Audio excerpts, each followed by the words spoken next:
A day after we moved into our new apartment, the previous owner called me. She said, "I forgot to turn off the hidden security camera and I accidentally saw what your husband was doing while you were at the grocery store. Come see me immediately, and whatever you do, do not tell him a word." Hello. Let me know in the comments where you're watching from. Don't forget to subscribe and hit the like button. Enjoy the story. Only 24 hours before that phone call, Maya Sterling was the happiest woman in the city. In the massive living room with 13-foot ceilings, the air smelled of expensive plaster, oak floors, and a faint hint of dust left behind by the movers.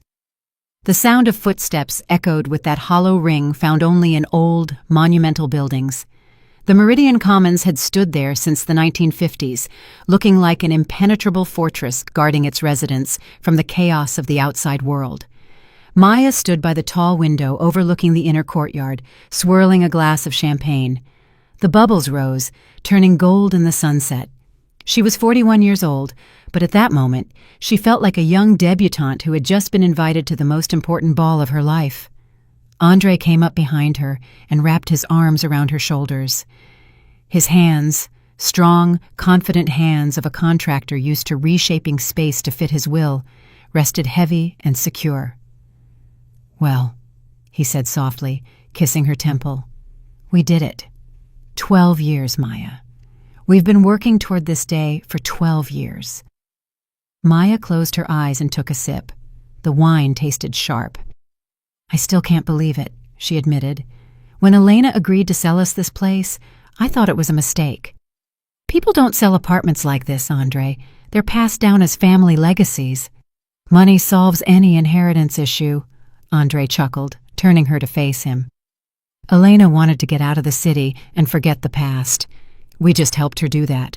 Now this is our home, our fortress. No more rented corners, no more sideways glances from neighbors. You own the best boutique in the city. I'm a respected contractor. We earned the right to live at the Meridian." He clinked his glass against hers. The sound was clear and long-lasting. Maya looked at her husband. At 45, he looked even better than he did on their wedding day. The touch of gray at his temples only added to his authority. He was the man who had pulled her out of depression after that terrible tragedy with Lucas, when her brother died, or as the doctors put it, burned out from his lifestyle. It was Andre who handled everything: the funeral, the debts, the sale of her parents' old beach house to cover Lucas's loans. He had been her rock. "To our new life," Maya said, "and may the past stay behind the threshold." They drank it all. In the empty apartment, where the curtains hadn't even been hung yet, it felt like time itself had stopped to give them a clean slate. Andre walked across the room with the air of a man who owned the world, straightening a painting leaning against the wall. "They're bringing the office furniture tomorrow," he noted businesslike. "I'll head to the job site in the morning to check on my crew. You can start unpacking the kitchen boxes." "Of course," Maya nodded. "Just don't be late. I don't want to have our first dinner here alone." Andre flashed that same smile he used to charm clients when signing contracts. "I always come back, Maya. You know that." The morning didn't start with sunlight on her pillow, but with the sharp vibration of her phone on the nightstand. Maya opened her eyes and fumbled for the device. The screen showed the name, Elena Vane. Maya frowned. The deal had closed a week ago. The keys were handed over, the money was wired. What else was there to say to her brother's widow, a woman who had spent the last few years carefully avoiding any contact with her husband's family? Andre was already gone. His side of the bed was cold. Maya sat up, threw on a robe, and answered. "Hello?" "Maya, don't interrupt me and don't ask questions." Elena's voice was dry, like the rustle of dead leaves. There was no panic, no hysteria, just a bone-deep exhaustion. "Are you alone?" "Yes. Andre left for the—" "I don't care where Andre is. Listen carefully. Freedom Park, the bench by the Memorial Plaza, 40 minutes. Come alone. If you say a word to Andre, I'll vanish, and you'll never know what you actually bought." "Elena, what are you talking about? We bought the apartment. The paperwork is with the lawyer." "You bought the walls, Maya. I sold you what was inside. I'm waiting." The line went dead. Maya set the phone down. The chill of the morning floor seeped into her bones. She dressed mechanically, grabbing her bag and rushing out without even a cup of coffee. The park was empty. The memorial flame flickered in the wind. The faint smell of gas mixed with the dampness of the autumn air. Elena sat on the far bench, wrapped in a shapeless gray coat. She looked 10 years older than she had at the cemetery. Maya approached, trying to maintain her composure. She owned a high-end boutique. She was used to keeping a straight face for clients, even when her insides were trembling with dread. "Hello, Elena. What's with the mystery? If you forgot some things in the apartment, you could have just said so." Elena looked up at her. There was so much emptiness in her eyes that Maya felt a chill. The woman didn't even say hello. She reached into her deep bag and pulled out a tablet in a worn case. "Sit," she commanded. Maya sat, careful not to let their coats touch. "I didn't forget things, Maya. I forgot to turn off the surveillance system. Andre thought I was a fool who only knew how to spend Lucas's money.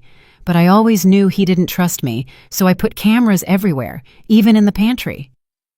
"Why do I need to know this?" Maya felt a spark of irritation.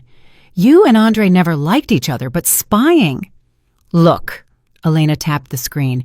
The video was black and white, a bit grainy, but the quality was good enough to recognize the place. It was the pantry in their new apartment. The door was currently blocked by boxes. Andre had told her it was just construction debris he'd haul away in a few days. In the top right corner, the timestamp ran. The recording was from this morning, 40 minutes ago, exactly when Andre was supposed to be at his job site. On the screen, the door opened. Andre walked into the narrow, windowless room. He was wearing the same shirt Maya had seen him in that morning. In his hands, he held a plastic tray with food, a bowl of oatmeal, a piece of bread, and a glass of water. Maya's brow furrowed. "What is he doing? It's just trash in there." "Watch," Elena repeated harshly. Andre walked deeper into the narrow room toward a wall that looked solid. He leaned down and placed the tray on the floor. Then he took a step back and crossed his arms. His posture wasn't one of care. It was the stance of a prison guard. From a dark corner near the wall where the light didn't reach, a pile of rags began to move. Maya squinted. The rags rose. It was a man, thin, overgrown with hair, dressed in filthy clothes. He slowly crawled toward the tray. He moved as if every motion caused him pain, or as if he had long forgotten how to walk upright. He grabbed the bread with a trembling hand and began to eat instantly, choking it down without lifting his head. Andre said something to him. There was no sound, but from the movement of her husband's lips, Maya recognized that expression: disgusted, cold, and dominant. He kicked an empty plastic bottle toward the man with the toe of his boot, turned around, and walked out, locking the door tightly behind him. The man on the screen was left alone. He lifted his head and looked directly into the lens of the hidden camera, as if he could feel her gaze. Maya stopped breathing. The world around her, the park, the city noise, the wind, all vanished. There was only the face on the small screen. The eyes. She would have known those eyes in 100 years, deep set with the same curve their father had, the scar over the left eyebrow from when he fell off his bike as a child. "This can't be," Maya whispered. Her voice failed her, turning into a rasp. "We buried him 12 years ago. It was a closed casket. Andre identified the body." "The paperwork." She looked at Elena, searching for a grain of pity. Some hint that this was a cruel prank or a deep fake, but Elena looked at her with brutal directness. "A closed casket is convenient, Maya, especially when your husband is a master at solving problems and your brother owes too much money." Maya looked back at the screen. The man in the pantry was finishing the oatmeal, glancing around like a cornered animal. It was Lucas, her brother Lucas, whom she had mourned every Sunday at church, alive in her own apartment behind the wall where she had toasted with champagne just yesterday. "The apartment was never mine," Elena said quietly, leaning in close to Maya's face. "I was never the owner. I was the jailer. Andre bought this place 12 years ago through a shell company and put me here for one reason: to feed a ghost. He paid me a salary to keep Lucas dead to the world but alive for him." Elena shoved the tablet into Maya's numb hands and stood up. "Now you're the owner, Maya. Now it's your shift." She turned and walked quickly toward the park exit, leaving Maya alone with a tablet showing her dead brother licking crumbs off a plastic plate in her new pantry. Maya didn't remember the drive home. The road was a blur of traffic lights and car horns, with a single thought thumping in her head like a pulse. He's there. He's there. He's there. She entered the apartment, trying to breathe steadily. The key turned in the lock with a soft click that now sounded like a trigger being pulled. The hallway was silent, too silent for a house hiding a human being. Andre walked out of the kitchen, wiping his hands on a towel. He was wearing that same shirt. He smiled calmly, openly, the smile of a husband, happy to see his wife. "You're back fast," he said. "I thought you'd get stuck in traffic. Want some coffee? I just brewed a pot." Maya forced herself to smile back. Her face felt like a plaster mask, ready to crack at the slightest movement. "No thanks." Her voice was surprisingly steady. "My head is spinning a bit. Probably the weather. I'm going to lie down for 30 minutes. "Of course, rest up." Andre stepped closer and touched his palm to her forehead. His fingers were warm, the fingers of a jailer. "You're pale. Maybe an aspirin?" "No, just need to lie down." She walked past him into the bedroom, feeling his eyes on her back. She closed the door and leaned against it, counting to 10. She needed time. She needed him to leave. 15 minutes later, Andre's phone rang. Maya strained her ears. "Yes, Mr. Thorne. Yes, I understand it's urgent. I'll be there in 20 minutes. Yes, I'm leaving now."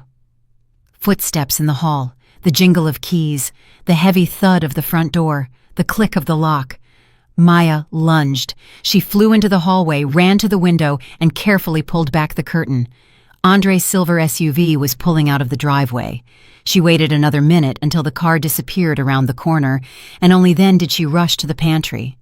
The door was locked, a standard interior door, white with a brass handle, but it wouldn't budge. Maya yanked the handle once, twice. Locked. "Lucas," she whispered, pressing her ear to the wood. "Lucas, can you hear me? It's Maya." Silence.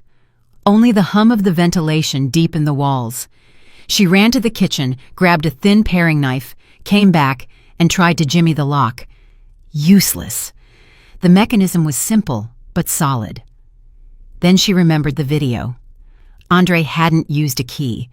In the recording, his hands were empty. When he approached the door, he had done something else. Maya closed her eyes, conjuring the image from the tablet. Andre walked up, leaned down. Where? Not to the handle, lower, toward the floor. She dropped to her knees in front of the door. To the right of the frame was a decorative grate covering the radiator, an old cast-iron radiator painted to match the walls. Maya slid her fingers through the pattern of the grate. Dust, cold metal, paint. Nothing. Think, Maya, think. You saw this. She pulled the grate toward her. It gave with a slight creak but didn't come off. She pushed harder, sliding it to the side, and then she saw it. In the wall, right behind the radiator pipe, was a small, barely visible lever. A common slide bolt recessed into the plaster and painted the same color. If you didn't know it was there, you could live in this apartment your whole life and never notice. Maya pushed the lever. There was a dull click inside the door. The mechanism released. She stood up, wiped her sweaty palms on her jeans, and turned the handle. The door opened. A smell hit her, a stale, heavy odor of unwashed skin, old clothes, and cheap tobacco.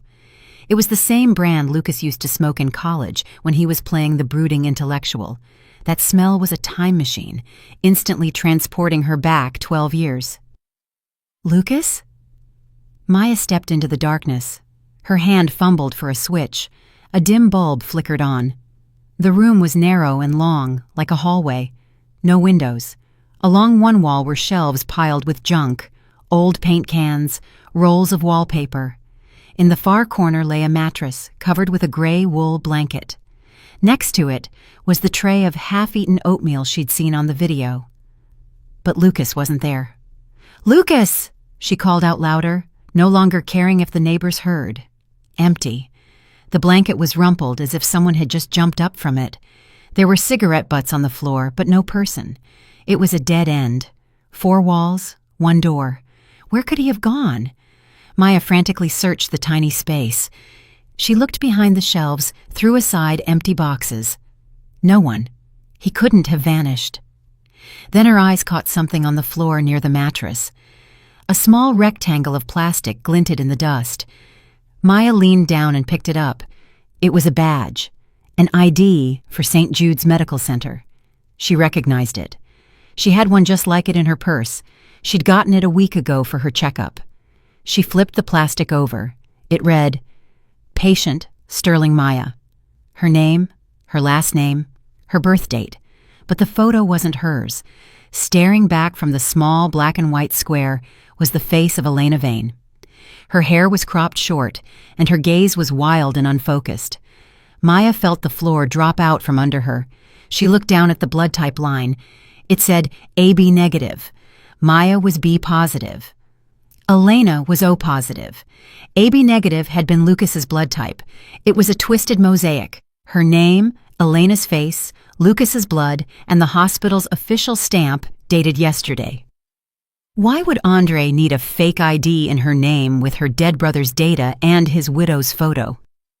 Maya squeezed the plastic in her fist until the edges bit into her palm. This wasn't just a prison. This was preparation for something far more terrifying. Lucas wasn't just being kept here. Andre was building a new identity, or using Lucas as some kind of donor. In the silence of the apartment, a strange sound suddenly echoed. A dull, rhythmic thud. Not from the hallway, not from the street. The sound was coming from the wall where the mattress lay. Thump, thump, thump, thump. Maya froze. She knew that rhythm. As children, she and Lucas used to knock on the wall like that when their parents sent them to separate rooms as punishment. 2 shorts, 1 long.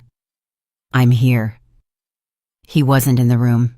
He was deeper, in the bowels of this cursed building. Maya pressed her ear to the cold plaster. The knocking repeated, muffled, as if from underground. She yanked the mattress aside. Beneath it was a standard wood floor, but one of the boards was slightly wider than the others and held down by new, shiny nails. Maya pried the edge with her paring knife. The blade bent, but the board gave way. It wasn't a board. It was a hatch cover, disguised as the floor. The smell of dampness, mold, and rot hit her. Below was the blackness of a service crawl space between the floors. "Lucas!" she whispered into the dark. No answer, only a scuffling sound. Someone was crawling there, in a space barely big enough for a cat. Maya didn't hesitate. She dropped the knife, tucked her knees, and slid into the hole. The walls squeezed her from all sides. It was incredibly narrow. Dust filled her nose. Cobwebs stuck to her face. She crawled on her elbows, scraping her skin, following the sound of heavy breathing ahead. These were the service tunnels of the old building. The guts people told legends about. They said you could cross the whole block through them without ever stepping outside. Now she knew it was true. "Stop!" she cried out, choking on dust. "Lucas, stop! It's me!" Something clanked against a pipe ahead. The light from the pantry barely reached here, but Maya could make out a silhouette. A man was curled in a ball in a niche where the hot water pipes met. He was shaking. Maya crawled closer. Now she saw his face. It was him, but at the same time not him at all. 12 years in the dark had turned a handsome intellectual into an old man. His skin was gray, almost translucent, his eyes wild, his hair a matted mess.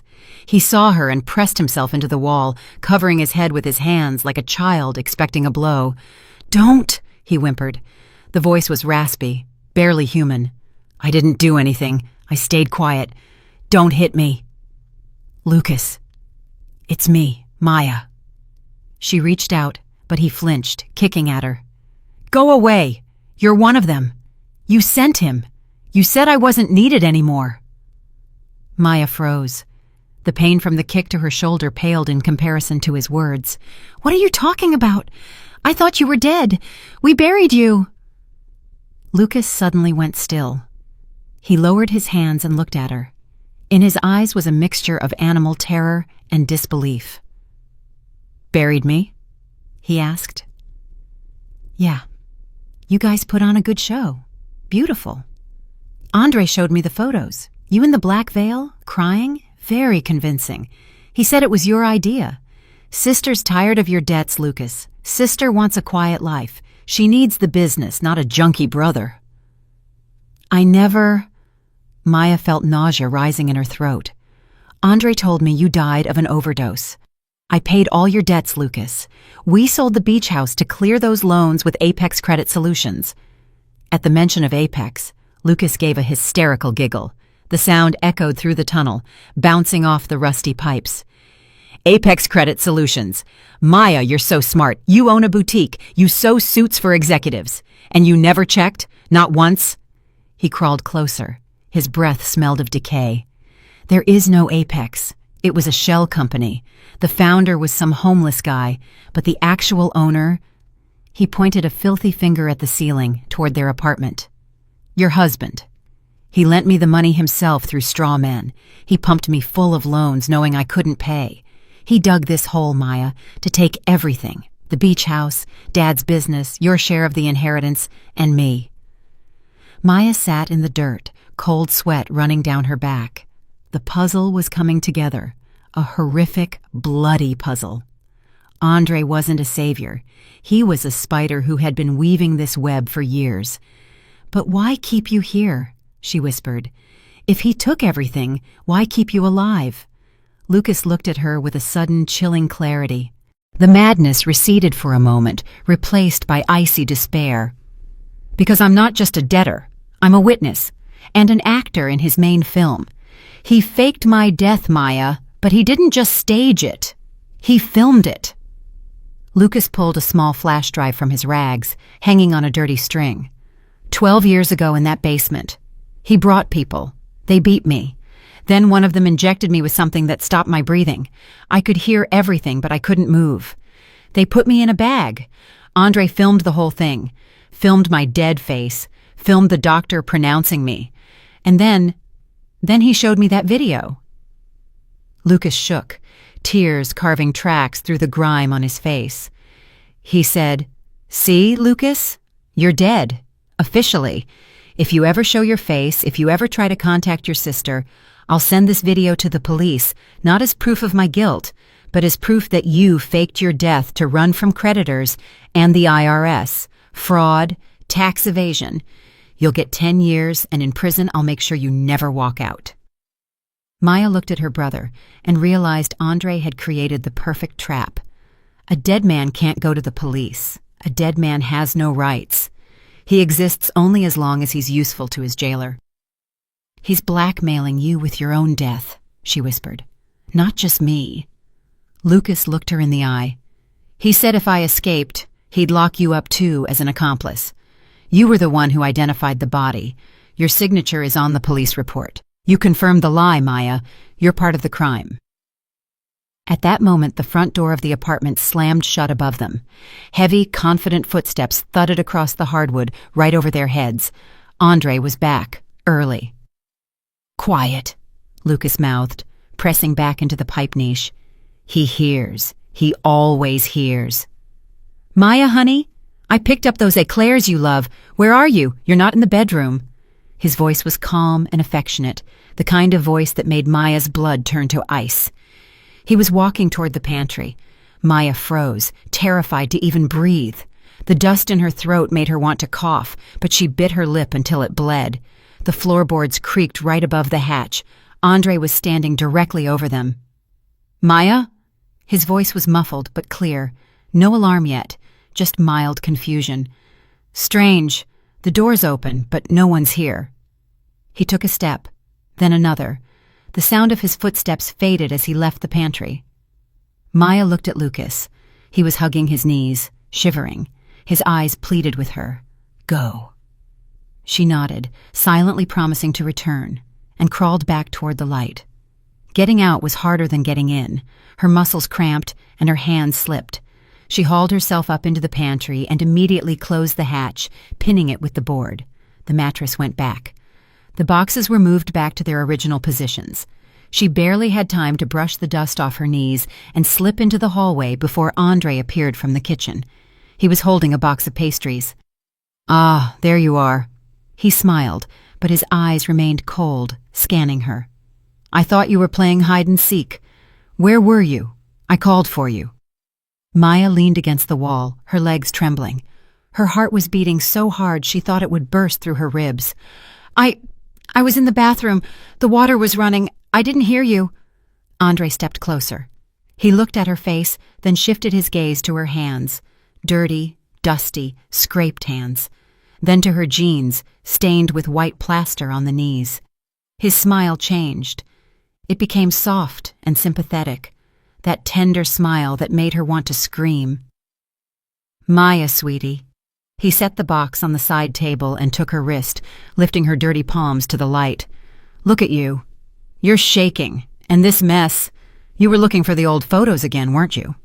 "What?" Maya was caught off guard. "No, I dropped my ring behind the dresser. I had to crawl for it." "Shh." He pressed a finger to her lips. "Don't make excuses. I understand. Moving is a huge stress, and this neighborhood, the memories, it probably feels like the past is coming back, doesn't it?" He spoke in a quiet, hypnotic tone, like a psychiatrist with a volatile patient. "I've noticed you haven't been yourself lately, forgetting things, mixing up dates. Like right now, you're talking about your ring, but you're wearing it." Maya looked at her hand. Her wedding ring was indeed on her finger. She had told the first lie that came to mind, and he had caught her. "Andre, I'm not crazy," she snapped, pulling her hand away. "I'm just tired." "Of course you're tired. You're overworked, maybe even a little paranoid from the stress. You need to lie down. I'll call a doctor to give you a sedative." "I don't need a doctor," she shouted, backing away. "I just need to be alone." At that moment, there was a sharp knock at the back door, the one leading to the service stairs. 3 quick raps. Andre frowned. The mask of the caring husband cracked for a second, revealing irritation. "Who is that now?" he muttered. "I'm not expecting anyone. Go to the bedroom, Maya. I'll handle it." But Maya didn't move. She recognized that knock. Only one woman knocked like that. "No, I'll get it," she said, and beating her husband to it, she threw the latch. Elena stood on the threshold. She looked even worse than she had in the park. Her face was gray, her lips bitten raw. In her hands, she clutched a thick accordion folder. "Elena." Andre froze in the doorway of the living room. His voice turned icy. "What are you doing here? We had a deal. The sale is final. You got your money, and you were supposed to disappear." "The money's gone, Andre," Elena said raspy, pushing her way into the hall. She didn't even look at Maya. Her eyes were locked on him. "Your little handout for a ticket to Thailand? It's a joke. I need more, a lot more." "Are you drunk?" Andre stepped toward her, clearly intending to throw her out. "Get out before I call security." "Call them!" Elena shrieked. "Call the police, security, whoever you want. Let everyone know you have a dead man living in your basement." Andre stopped. He shot a quick glance at Maya. His eyes flickered with calculation. "Maya, go to the other room," he ordered harshly. "Elena's having a breakdown. She just wants money for a fix. Don't listen to this nonsense." "Nonsense?" Elena laughed a terrifying, barking laugh. "Maya already knows, Andre. She saw the video. I showed her." Silence fell. A thick, heavy silence, where the only sound was the ticking of the grandfather clock in the living room. Andre slowly turned his head toward his wife. There was no care or warmth left in his eyes, only a cold, predatory void. "You saw it?" he asked quietly. Maya backed against the wall, feeling cornered. "Yes," she breathed. "I saw Lucas. I know what you did. You're a monster, Andre." Andre chuckled. He relaxed, shoving his hands into his pockets as if the situation had ceased to be dangerous and had simply become tedious. "Monster. Such a dramatic word. I'm a businessman, Maya. I solve problems. Your brother was a problem, a massive, expensive problem. I solved it for us, for our family. You kept him in a cage for 12 years. I kept him safe, Andre barked, and it was the first time he had raised his voice. If he had stepped out on the street, the real creditors would have killed him, or he'd have died in a gutter from an overdose. I gave him a roof, food, and a life. Yeah, a rat's life, but it's a life. You stole everything from him. Maya felt her anger pushing out her fear. You framed him. Me, Andre laughed. And who signed the papers? Who transferred the money? He gestured to Elena. Show her. Let our Saint Maya see how clean her hands are. With trembling hands, Elena opened the folder and pulled out a sheet of paper. It was a bank statement with an official seal. This is the statement for the account used to maintain the asset, Elena said quietly, handing it to Maya. The account is in the name of the cleaner who supposedly handled Lucas. In reality, it's Andre's offshore account. Maya took the paper. The letters danced before her eyes, but she forced herself to focus. Sender: Sterling, Maya A. Payment purpose: charitable donation. Amount: $700. Frequency: monthly. Starting October, 12 years ago. What is this? Maya whispered. I didn't send this money. You did, Andre said softly. Remember that animal rescue foundation I suggested years ago? Second Life. You signed the auto pay. You thought you were saving puppies, but you were paying for your brother's imprisonment. The food, the electricity, Elena's silence. Maya stared at the paper as her world collapsed. You made me an accomplice, she said, her voice unrecognizable.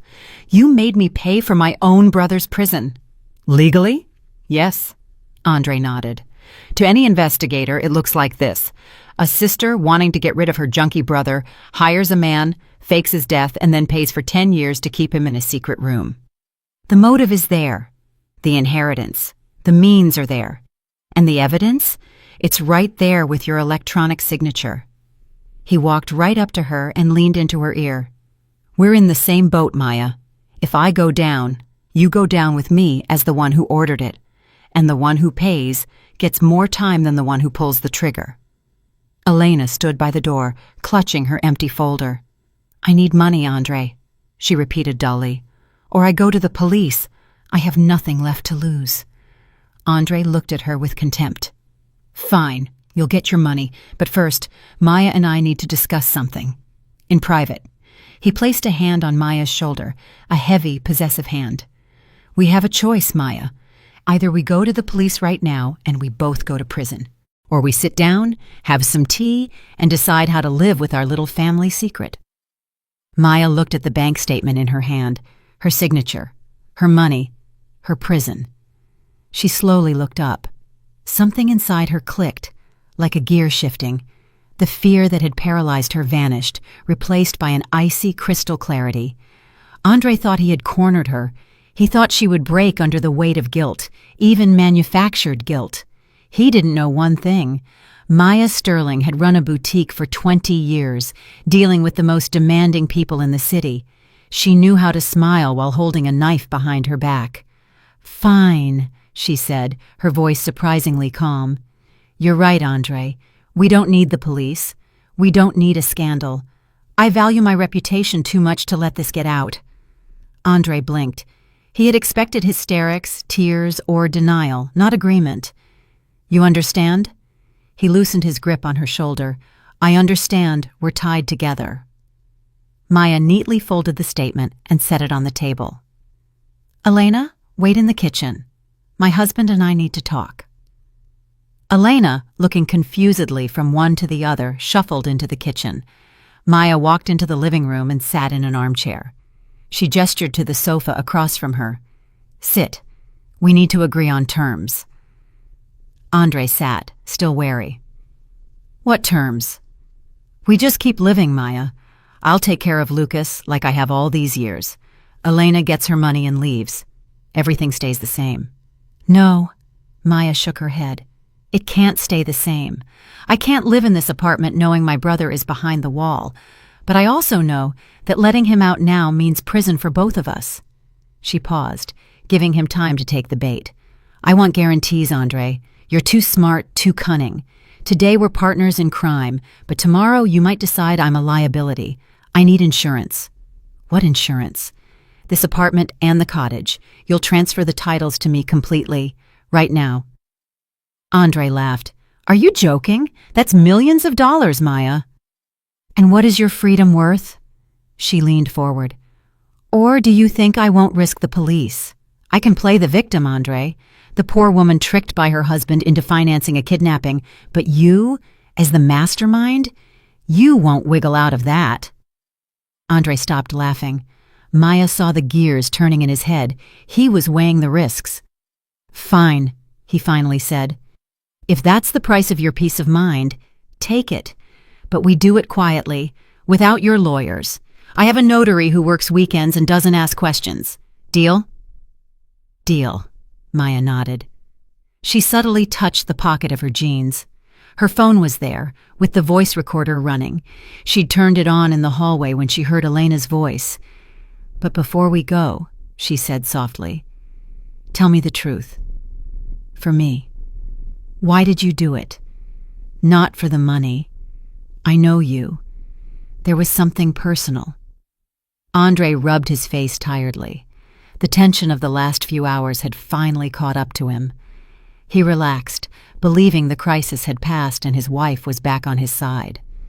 "Because he was always the favorite," he said hollowly.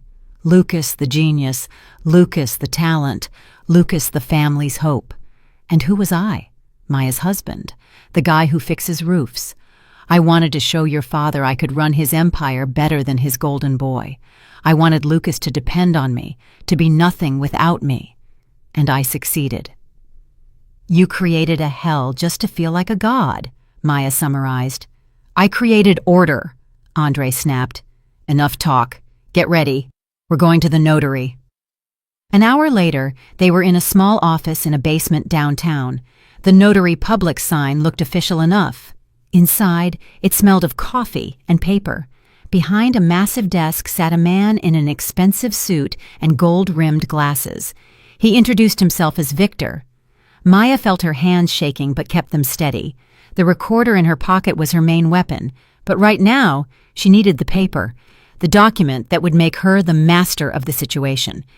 Victor handed her a stack of papers. "Property quitclaim deed," he explained in a bored, official tone. "Apartment 12 at the Meridian and the cottage at Pine Lake. Transfer of ownership to Maya A. Sterling. Review and sign." Maya scanned the text. The legal jargon was dense, but the essence was clear. Andre was voluntarily giving her everything. She looked at her husband. He sat beside her, calm, almost indifferent. He signed his copy without looking. "Your turn," he said. Maya took the pen. At that moment, she felt an incredible sense of relief. It was a victory, messy and dirty, but a victory. With this document, she could kick Andre out. She could hire the best lawyers for Lucas. She could fix everything. She signed her name in a large script at the bottom of the page, then signed the transfer act and the notary's ledger. "Congratulations," Victor said, stamping the paper with a loud thud. "The deal is finalized." Maya exhaled. She hugged the folder of documents to her chest like a shield. "Can we go home now?" "Of course," Andre smiled. "Home." They walked out into the street. The autumn air felt sweeter than ever to Maya. She had done it. She had outplayed him. Andre opened the car door for her. "You know," he said as they pulled away, "I'm almost glad it happened this way. No more secrets between us. We're true partners now." Maya didn't answer. She looked out the window, clutching the folder. She didn't notice Andre typing a message on his phone and sending it. She didn't see Victor, back in the office, take off his glasses, unbutton his collar, and pull a bottle of bourbon from his desk. The door to the back room of the office opened, and a young man in jeans walked out. "So, Uncle Vic, did she buy it?" Hook, line, and sinker, chuckled the notary, who was actually Andre's cousin, a failed actor named Vic. She signed without looking, didn't even notice the second page in the stack was different. He picked up the document Maya had just signed. It wasn't a deed. The heading read, Sworn Confession. The text began, I, Maya A. Sterling, being of sound mind, do hereby confess that for 12 years I have illegally held my brother, Lucas Vane, in an isolated room for the purpose of hiding him from creditors and seizing family assets. And beneath the confession lay another sheet, a general power of attorney over all her assets, granted to Andre Sterling. Vic poured the bourbon into a plastic cup. Brilliant. Andre's a damn genius. Meanwhile, Maya sat in the car, clutching the folder that wasn't a shield, but a prison sentence. She was thinking about how she'd get home, open the pantry, and tell Lucas he was free. She didn't know the trap had just snapped shut. Andre's SUV slowed to a stop at the entrance of the Meridian Commons. Maya didn't wait for him to open the door. She jumped onto the sidewalk, clutching the folder. I'm going to Lucas right now, she tossed over her shoulder. You have 1 hour to pack your things. Andre didn't respond. He just smiled strangely and pressed a button on his key fob, locking the car doors. Maya ran up the steps, threw open the heavy oak door of the lobby, and ran straight into the broad chest of a security guard. It wasn't the usual guard, Mr. Miller. It was a stranger, a mountain of a man in a black uniform with no patches. Beside him stood a second guard, just as stone-faced. Excuse me, I live here. Maya tried to move past them, but one guard stepped in her way. Unauthorized entry is prohibited, he rumbled in a flat voice. Unauthorized? Maya gasped. I own apartment 12. Here are the documents. She frantically opened the folder to pull out the deed. Ma'am, don't make a scene. The second guard put a heavy hand on her shoulder, turning her toward the exit. We have orders from the owner. No unauthorized persons, especially unstable ones. What owner? I am the owner, Andre. She turned, looking for her husband, who was just coming up the steps. Andre, tell them. What is this circus? Andre stopped on the top step. His face was a picture of deep, sincere sorrow. He looked at Maya with such pity that her blood ran cold. Maya, honey, he said softly. Please, don't make a scene. You need to calm down. The doctors will be here soon. What doctors? What are you talking about? Maya backed away. We were just at the notary. You signed the deed. Neighbors began to gather in the courtyard. Meridian residents, curious elderly ladies, moms with strollers. The acoustics of the courtyard carried every word. Andre sighed and turned to the neighbors. Please forgive us, he said loudly, his voice thick with emotion. My wife, she's having a breakdown. The move, the stress, she's starting to hear voices. She thinks her late brother is alive, that he's here in the building. A whisper rippled through the crowd. Poor Maya. She was always a little off after the funeral.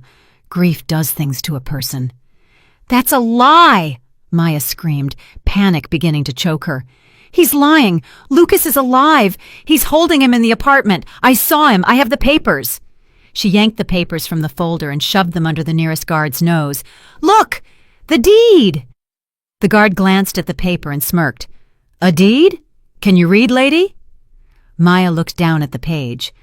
The letters jumped, but she saw the header clearly. Sworn confession. The world tilted. She flipped the page. General power of attorney. Property Transfer Act. Everything was signed in her hand, every single page. No, she whispered. No, this was switched. It was a different document. Victor notarized it.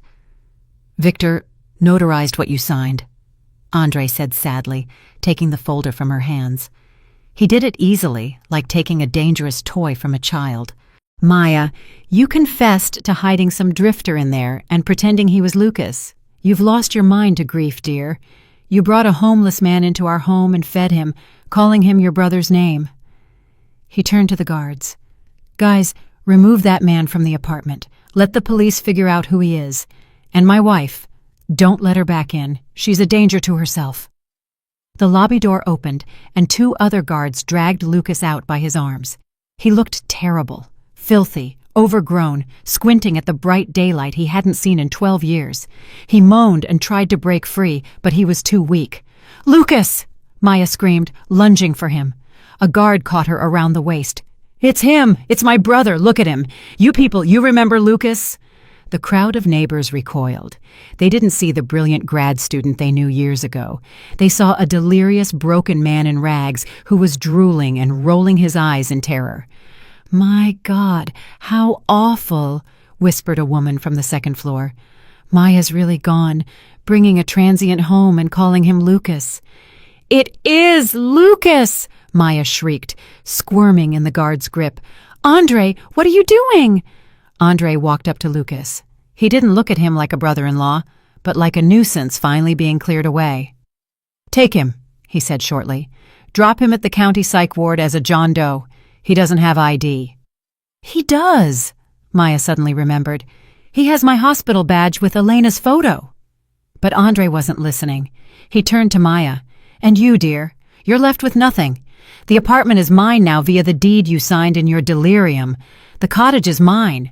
The business is mine by power of attorney. You're a danger to society, Maya. You need help."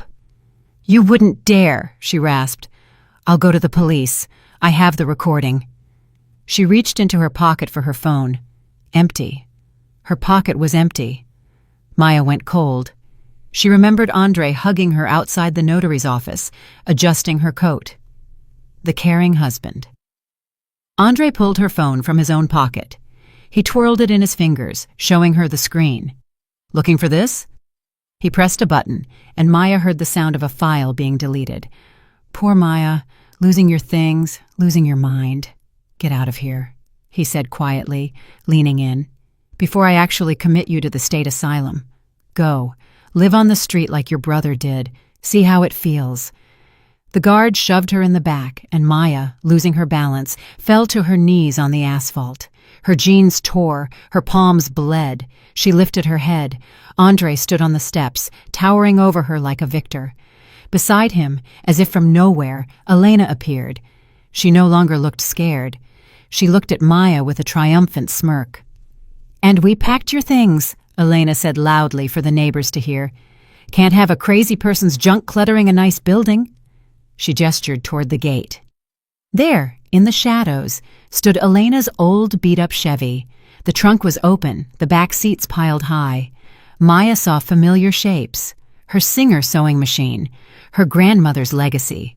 Rolls of expensive Italian silk she'd saved for years for her best collection. Patterns, mannequins.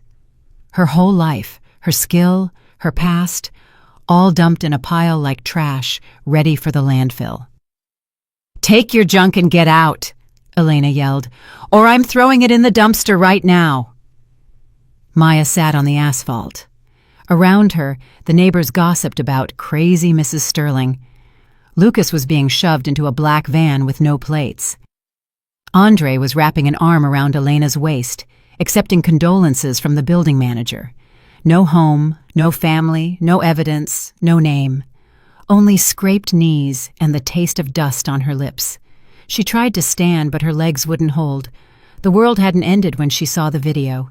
It ended now, when she realized that all this time she wasn't fighting her husband, but a system he had built specifically for her, and in that system she was assigned the role of the neighborhood madwoman. Maya rose from the asphalt, ignoring the sting in her knees. The neighbors were still buzzing, but no one approached. She was a pariah. The van with Lucas had already turned the corner. She didn't know where they were taking him, but she knew one thing. If she stayed here, the next van would be for her. Her eyes darted to the second-floor windows of the right wing. Behind the heavy velvet curtains lived Mrs. Beatrice Hollowell, the matriarch of the Meridian, a former theater star whose authority in the building was absolute. Even Andre, with all his arrogance, always bowed to her and kissed her hand. Beatrice knew everyone. Beatrice remembered everything. And Beatrice had always said Maya reminded her of herself in her youth. Maya grabbed her bag and, ducking behind the hydrangea bushes, ran to the service entrance of Beatrice's wing. The door was unlocked. In these old buildings, people often forgot to lock the service stairs. Maya flew up to the second floor. Her heart was in her throat. She pressed the bell. 3 shorts, 1 long. Their old secret signal. The door opened almost instantly. Beatrice stood there, majestic even in a silk robe, with her signature cigarette holder. "Maya, my dear, what is this look? I saw some commotion from the window." "Mrs. Hollowell, please, let me in," Maya gasped, stumbling into the foyer and locking the door behind her. "Andre, he's lost it. He framed me. He's trying to put me in an institution." Beatrice didn't ask unnecessary questions. She saw the blood on Maya's hands and the wild look in her eyes. "Quiet, quiet." She took Maya's arm. "You need water and a moment to breathe." Beatrice's apartment was like a museum. Antique furniture, portraits on the walls, the smell of old perfume. "Hide me," Maya whispered. "He'll look for me. He knows I won't leave without my things." "Of course I'll hide you," Beatrice nodded. "Come to the pantry. No one will find you there. It's an old maid's room. It's not even on the modern floor plans. I'll lock the door from the outside for security. If anyone comes, I'll say I lost the keys." Maya nodded gratefully. "Thank you, Mrs. Hollowell. You're the only one I can trust." The door closed. The lock clicked. Maya was left in the semi-darkness among jars of preserves and stacks of old theater magazines. She slumped to the floor, head in her hands. She had to think. "Lucas, where is Lucas? How do I find him? How do I prove Andre is lying?" Her eyes fell on an old secretary desk in the corner of the room. It was piled with papers, receipts, and ledgers. Maya mechanically reached for one just to occupy her hands. It was an old ledger, worn and tattered. Beatrice had always kept the building's unofficial books from back when she was the board president. Maya opened it to the middle. Columns of numbers, dates, names. Roof repair, 2015. Pipe replacement, 2018. Suddenly, one name jumped out. Sterling A. Maya looked closer. Opposite Andre's name were sums, huge sums. But these weren't Andre's payments to the building fund. They were disbursements. Renovation of Unit 5, Hollowell. Paid by Sterling A. $25,000. Individual HVAC installation, Hollowell. Paid by Sterling A. $8,000. Monthly utility coverage, Hollowell. Paid by Sterling A. A chill went through Maya's bones. For 10 years, Andre had been paying for the old guard's comfort, Beatrice's new roof, her expensive medications, the refinishing of her antique floors. Why? Why would Andre, who would squeeze a penny until it bled, support an old actress? Maya flipped back to the beginning. 2012, the year Lucas died, an entry from October 15th, 2012, 3 days after the funeral. Received from Sterling A. $10,000, purpose, community grant. And below, in Beatrice's elegant script, meeting minutes signed, no questions from residents. The book fell from Maya's hands. She remembered that day. The board meeting where Lucas's debts to the association were discussed.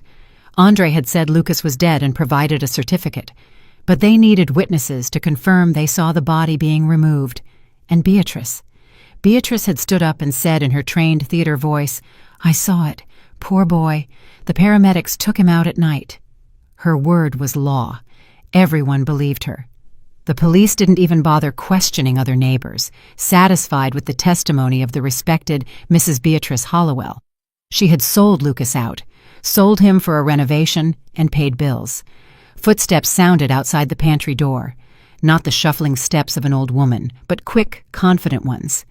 Then Beatrice's voice, but not the kind, soothing one she had used 5 minutes ago. It was a businesslike, hard voice. "Yes, Andre, she's here. Ran right to me, the little fool. I have her locked in the back room." A pause. Andre was saying something. "No, she's quiet. I told her I'd bring tea." "Of course, call them. Use the Mercy Care private service. They don't ask questions, and they use restraints. Have them come to the side gate. I'll open it. Only, Andre, remember our deal? My balcony needs restoration. It's going to be expensive." Maya covered her mouth to keep from screaming. "Agreed," Beatrice cooed. "I'll see you in 10 minutes." The footsteps faded. Maya was left in the dark. The betrayal was total. There was no old guard preserving traditions. There was a pack of vultures Andre had been feeding for years, and now they were waiting to pick her bones. 10 minutes. She had 10 minutes before the orderlies arrived to take her somewhere people don't come back from. Maya looked at the tiny window near the ceiling. It led to a ventilation shaft, narrow, covered in cobwebs. But it was the only way. She stood on the desk, stepping right on that cursed ledger. If she wanted to survive, she couldn't be a victim. She had to be a rat who knew this building better than its masters. Maya pushed the frame with all her might. The old paint cracked and the window creaked open. The smell of damp basement and pigeons hit her face. She pulled herself up, the sharp edge of the sill digging into her ribs, and squeezed through. The vent shaft led down to the basement. Maya slid down the metal chute, scraping her elbows, until she thudded onto a pile of old rags in the boiler room. She stood up and brushed herself off. The darkness here wasn't an enemy. It was an ally. She knew these basements. She and Lucas had played spies here as kids. Now the game was real. She navigated the labyrinth of pipes to the exit into the neighboring courtyard, right where the service entrance to her boutique was. It was the one place Andre hadn't reached yet. He'd always dismissed her business as women's rags and never bothered with the keys. 10 minutes later, she was inside. The familiar smell of chalk, fabric, and sewing machine oil calmed her racing heart. Here, among the mannequins and rolls of velvet, she felt safe. Maya turned on the desk lamp in her office and pulled the heavy curtains shut. First, she grabbed the first aid kit, cleaning the scrapes on her hands and knees. The pain was grounding. "Stop running," she told her reflection in the dark window. "Stop being the victim. You know this building better than he does. You know these people better than he does. Andre bought their loyalty, but he doesn't know their secrets."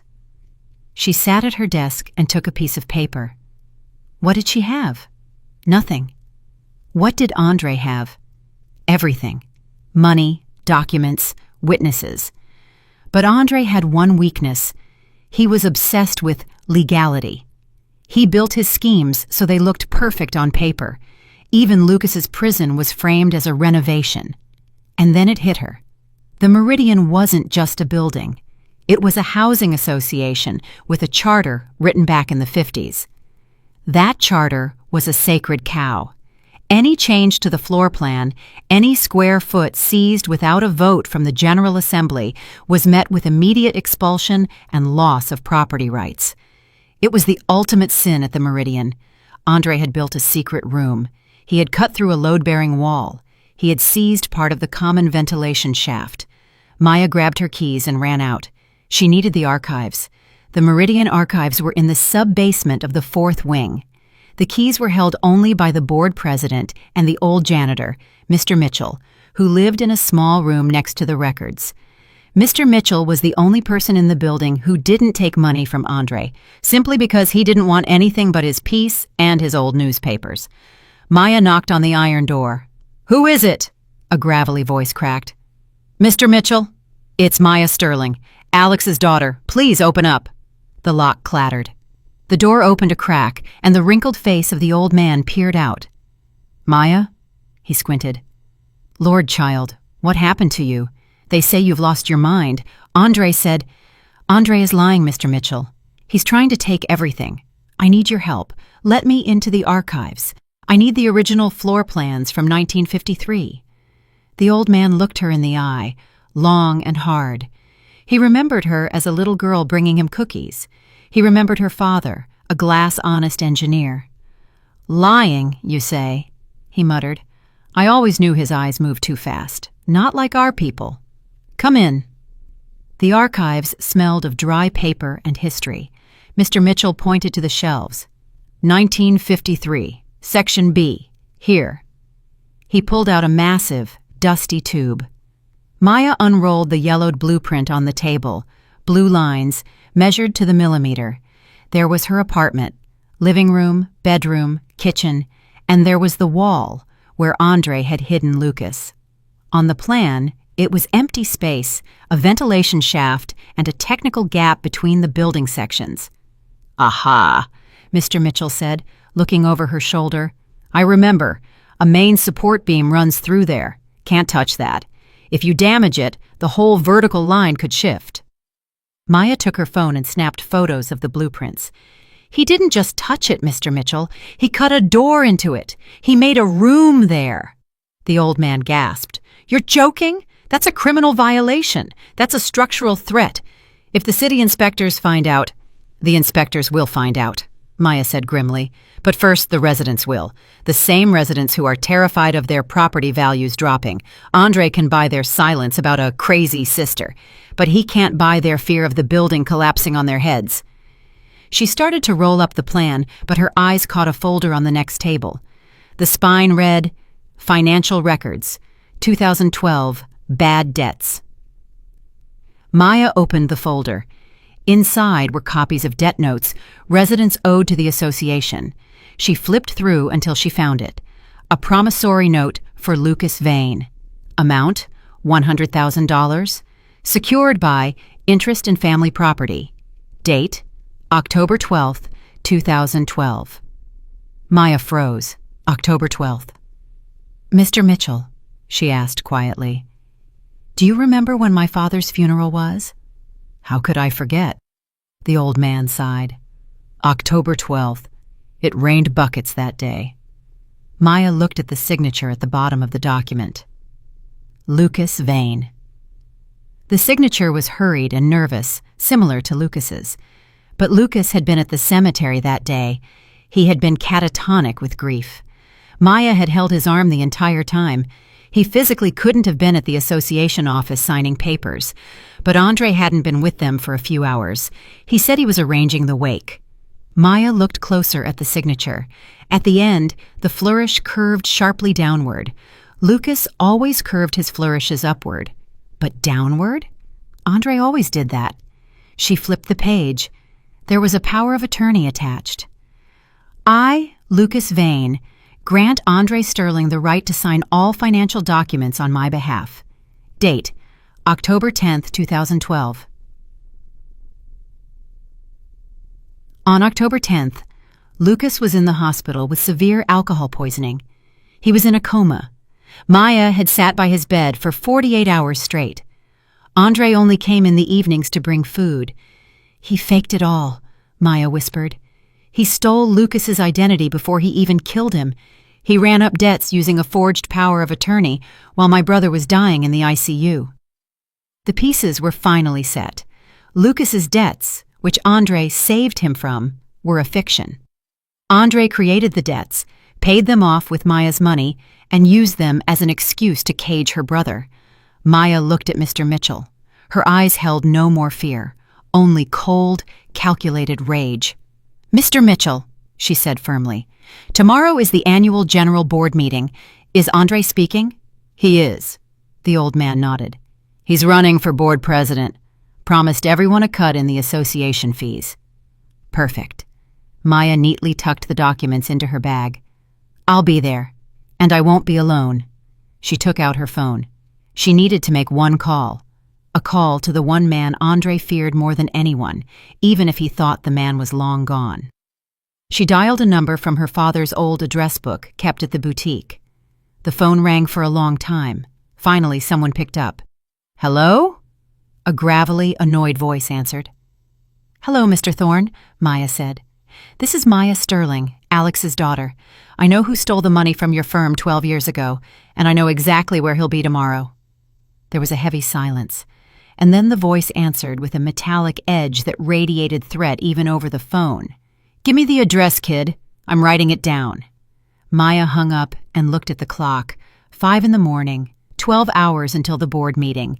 12 hours to do the impossible. She left the archives, leaving Mr. Mitchell to guard the original records, and headed to her boutique. She needed to prepare, not just with papers, but with an image. At the Meridian, people are judged by how they look, and if she wanted to be heard, she had to look not like the crazy woman who had been dragged through the dirt yesterday, but like a queen returning for her throne. At the boutique, she chose her best suit, a sharp navy blue wool piece, the one she'd worn when she won the city's major uniform contracts years ago. She washed her face with cold water, covered the scrapes with foundation, and styled her hair perfectly. At 6 a.m, she called the only number that could help her find Lucas. It was a risk, but she had no choice. She called Mercy Care, the private ambulance service Beatrice had mentioned. "Dispatch," a sleepy female voice answered. "Good morning, this is Maya Sterling. Your crew picked up my brother, Lucas Vane, yesterday from the Meridian." "We don't give info to third parties," the dispatcher snapped. "I'm not a third party." Maya's voice turned to ice. "I'm the client. My husband, Andre Sterling, paid for the call. He's having a problem with the transaction. He told me to tell you that if you don't want the IRS looking into your special services for transporting people without consent, you'll tell me where he is." The silence on the other end lasted forever. Maya was bluffing. She didn't know if Andre had paid yet, but she knew how these shady companies worked. They always operated in the gray, always in fear. "He's at the suburban facility," the dispatcher grumbled, "but you can't see him. He's in isolation." "I'll be there in an hour," Maya said. "Have him ready for discharge." She didn't go herself. She sent the only person she could trust with this, her driver and boutique manager, a strong young man named Marcus, who had worked for her for 5 years and hated Andre for his arrogance. "Marcus," she told him, handing him an envelope of cash from the safe. "Get him out, any way you have to. Buy them off, break him out, whatever. But by 5 o'clock he needs to be here, cleaned up and dressed in what I've prepared." She handed him a bag with one of her father's old suits she'd kept for memory. The day dragged on painfully. Maya sat in the boutique, going over the archive documents. Every paper was a nail in the coffin of Andre's reputation, but the nails had to be driven in correctly. At 4 p.m, the Meridian courtyard began to fill with people. Workers set up a microphone. Residents brought out chairs. Andre walked among the rows, shaking hands, smiling, joking. He was in his element, the master of the house, the benefactor. Maya watched him through the blinds of her boutique. She saw him approach Beatrice Hollowell, kiss her hand, and whisper something. The old woman laughed, coquettishly adjusting her hat. "Laugh, you old vulture," Maya whispered. "Laugh while you can." At 4:45, a black van pulled into the courtyard. Marcus stepped out. He opened the back door and helped a man out. Maya exhaled. It was Lucas. He was pale and thin. His hands shook, but he stood straight. Marcus had shaved him, and in the father's suit, which hung a bit loose, he suddenly looked like the Lucas she remembered. An intellectual, a human being. Maya went out to them. Lucas looked at her with fear, but seeing her calm face, he relaxed a little. "Maya," he whispered, "where are we?" "We're going home, Lucas," she said, taking his hand. "We're going to get our names back." Exactly at 5 o'clock, Andre stepped onto the makeshift stage. "Dear friends, neighbors," his voice, amplified by the mic, echoed off the walls. "I'm glad to see you all here. This year hasn't been easy for our building, but we've managed. We repaired the roof, we replaced the pipes, all thanks to our unity." Light applause followed. People loved having their problems solved for them. "Today, I want to propose a new fund," Andre continued, beaming. "The Meridian Future Fund. I'll personally make the first donation, $100,000. This money will go toward landscaping, new play areas, and new secret rooms." Maya's ringing voice cut through the silence like a knife. Andre froze. The crowd gasped and parted. Maya walked through the courtyard. She wasn't alone. She held Lucas's arm. "Maya." Andre went pale. The microphone squealed with feedback. "What are you— Security! Remove this woman! She's ill!" 2 guards moved toward her, but Maya held up a hand. "Stop," she commanded with such authority they actually hesitated. "I am a member of this association. I am the owner of Unit 12, and I have the right to speak." She walked up to the stage. Andre looked down at her, but terror was already dancing in his eyes. He saw Lucas. He saw that Lucas didn't look like a crazy drifter. "Neighbors," Maya turned to the people, "my husband talks to you about landscaping in the future, but he's silent about the past." She pulled the 1953 floor plan from her bag and held it high. "Look at this. This is the official plan of our building, and this is what Andre did." She threw photos of the secret room onto the table in front of the board. She had managed to forward them to her own phone back in the park before Elena saw. "He cut through a load-bearing wall. He created an illegal space that threatens the structural integrity of this entire wing, and all so he could hide a human being there." A murmur ran through the crowd. Load-bearing wall. Collapse. That was scarier than any gossip. That touched their safety. "That's a lie!" Andre shouted, losing his cool. "Those are fakes.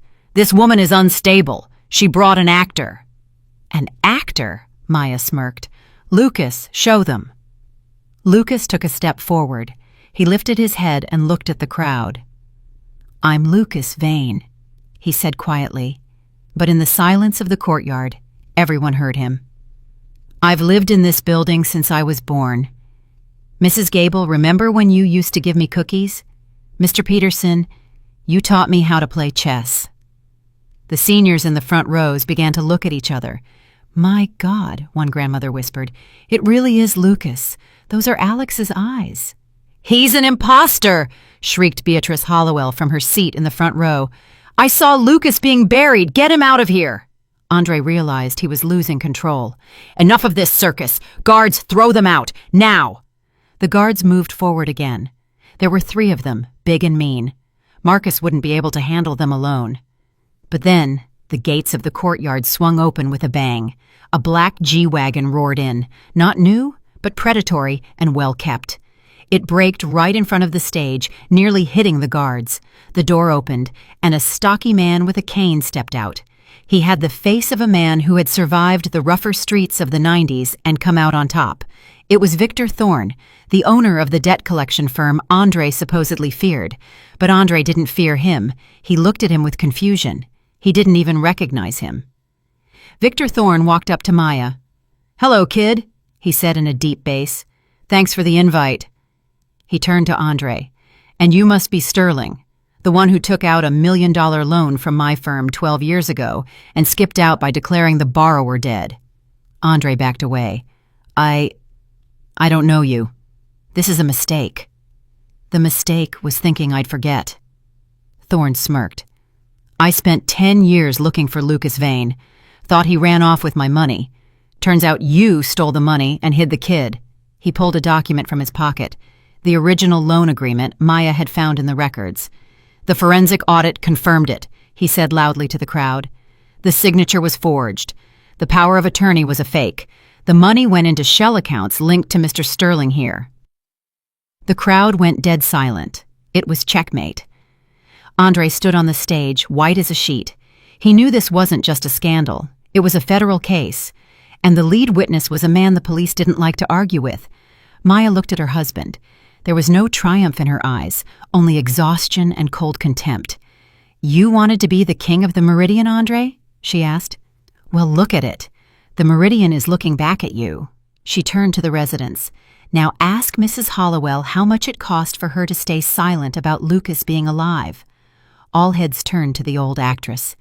Beatrice shrank into her chair, trying to become invisible, but hundreds of eyes were already boring into her.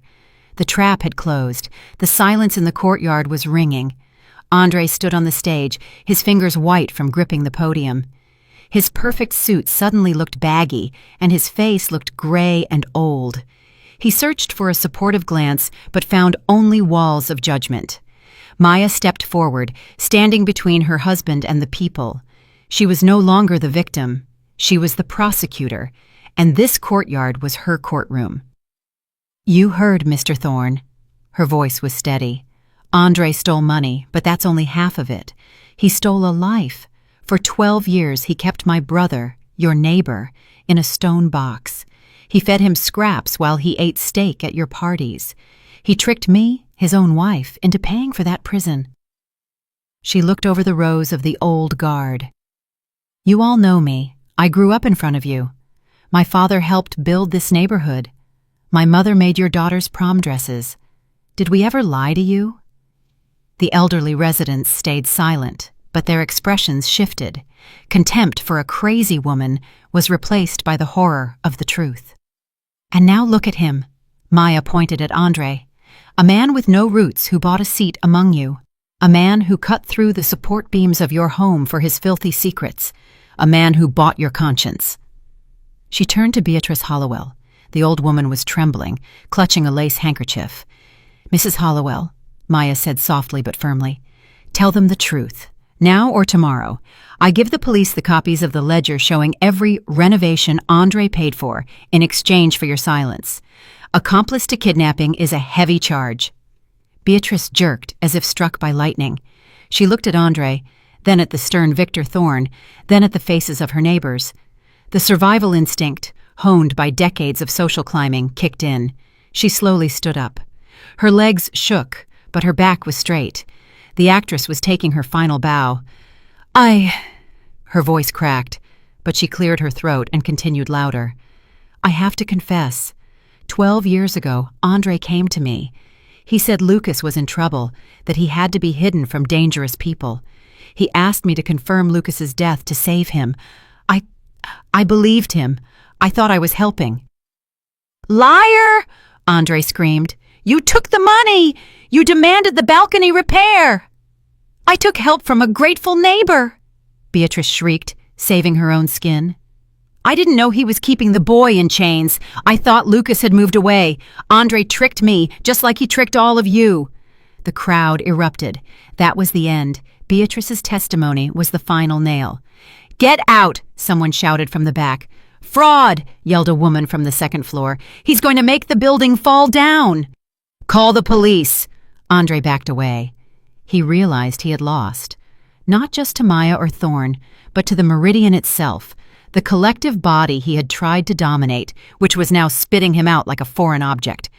He tried to step off the stage, but Victor Thorne blocked his path. Going somewhere, hero? Thorne smirked. The cops are at the gate. I called them myself. We're going to talk about forgery and grand larceny. Andre looked at Maya. His eyes held pure, unadulterated hatred. You're nothing without me, he hissed. You're just a seamstress. I am a Sterling, Maya said calmly. And you? You're nobody. 2 police officers entered the courtyard. Andre didn't resist when they cuffed him. He only looked back once at the windows of the apartment he had thought was his fortress. At the gate, another commotion broke out. Elena, trying to slip away during the chaos with 2 massive suitcases, was intercepted by Marcus. In a hurry, ma'am? Marcus yanked the zipper on one of the bags. Silver spoons, jewelry boxes, and antique icons spilled onto the asphalt, everything that belonged to Maya and Lucas's family. It's mine! He promised me! Elena shrieked. The police, having already packed Andre into the cruiser, came back for her.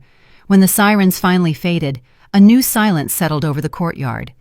This one was light and cleansing. Maya walked over to Lucas, who was leaning against an old oak tree. He was looking at the sky as if seeing it for the first time. It's over, Lucas, she said, hugging him. We're home. A month later. Autumn was in full swing, painting the Meridian courtyard in gold and crimson. Maya sat on the central bench. She was dressed in an elegant coat of her own design. Beside her sat Beatrice Hollowell, quieter, older, but still trying to maintain some dignity. Now she was the one looking into Maya's eyes, asking for advice on curtain colors. Maya had become the new, unofficial heart of the Meridian, not through power or money, but through the truth. Her neighbors respected her for standing tall, for cleaning the rot out of their home. Lucas walked out of the lobby. He looked completely different.